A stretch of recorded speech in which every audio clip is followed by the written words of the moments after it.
తిరుమలలో పొరపాటున ఈ తప్పులు అస్సలు చేయకండి.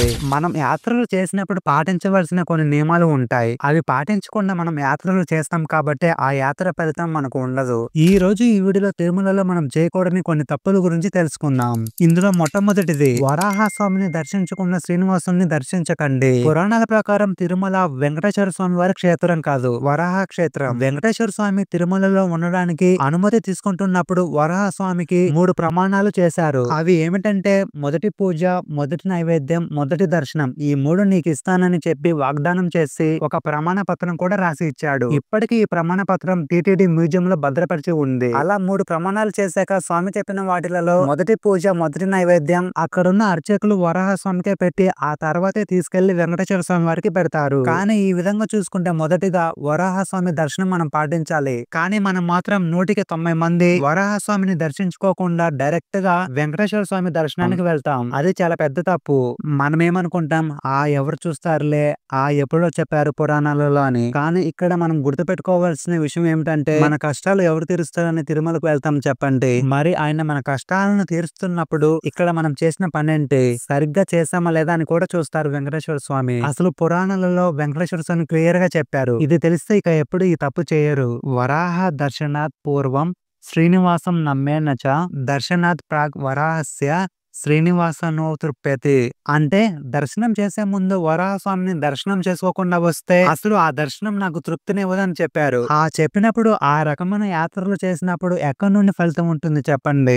మనలో కొంతమంది కనిపిస్తుంది ఆధ్యాత్మిక మార్గంలో ఉన్నవారికి. ముందు ఈ వరాహ స్వామి దర్శనం ఎందుకు పెట్టారని. తమిళంలో వరాహ స్వామిని జ్ఞాన్ పిరాన్ అని పిలుస్తారు. అంటే జ్ఞానం ఇచ్చేవాడని అర్థం. మన శరీరంలో అన్నమయ కోసం, ప్రాణమయ కోసం, మనోమయ కోసం, విజ్ఞామయ అండ్ ఆనందమయ కోసం అని కోశాశం ఉంటాయి కదా. వరాహ స్వామి దర్శనం చేసుకుంటే మన జీవుడు విజ్ఞామయలోకి ప్రవేశించగలడు. అప్పుడు నెక్స్ట్ స్టెప్ ఆనందమయ కోశంలో ఉన్న ఆనంద నిలయ స్వామిని చూడడానికి కుదురుతుందని శాస్త్రంలో ఉంది. అందుకే వరాహ స్వామి దర్శనం చేసుకుని వెళ్ళాలి. అప్పుడే మనం అనుకున్న కోరికలు నెరవేరుతాయి. అండ్ నెక్స్ట్ వన్, తిరుమల కొండపైకి లౌకిక సుఖాల కోసం వెళ్ళకండి.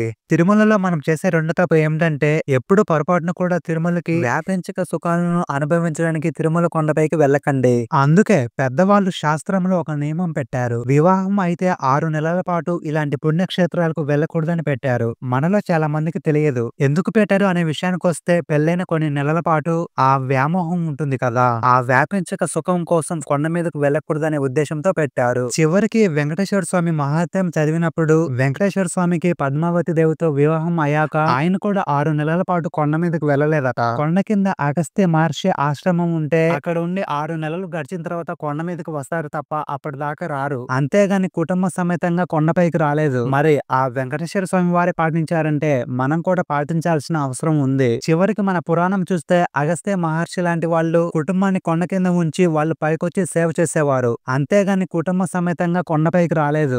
ఎందుకంటే ఏ క్షణంలోనైనా పొరపాటున చిన్న తప్పు జరిగితే ఆ కొండపైన పొరపాటున కూడా అటువంటివి జరగకూడదు. అంత శక్తివంతమైన కొండ అనే ఉద్దేశం, అంత పవిత్రమైన కొండ అది. ఈసారి మీరు ఎప్పుడైనా తిరుమలకు వెళ్ళినప్పుడు ఆ వెంకటేశ్వర స్వామిని మంచి ఆలోచనలతో దర్శించుకొని మీరు మీ చుట్టూ పాజిటివ్ ఎనర్జీని నింపుకోండి.